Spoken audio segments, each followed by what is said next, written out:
Allah Allah ya Allah, Allah Allah ya Allah, Allah Allah ya Allah, Allah Allah ya Allah, Allah Allah ya Allah, Allah Allah ya Allah, Allah Allah ya Allah, sen bizden geç ya Allah.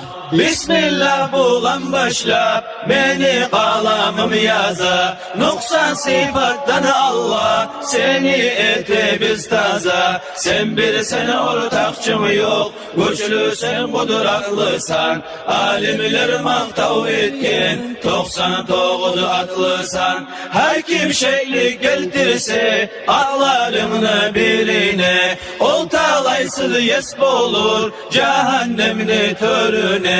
Malayiklerine de getir iman salabız, kalamın Kur'an'a da biz şeksiz inanabız. Peygamber hak gertidip yüreğini begete biz, kıyamet günü olacak dep şahlık ete biz. Kadarın iki türlü, yakşı da var yamanna, senden Allah şu kadar dey biz gelgen zamanna. Amantu billahini şolay gelgen gelişi, mümin kullardan bola şoğar inanan kişi. Şolağa da inanıp kirinip tazalanıp, etken günah işlerin göz aldığına da alıp, tövbe etti hükmünü ben de ölecek menep, geri urvan zahlanı dağı etmeyecek menep.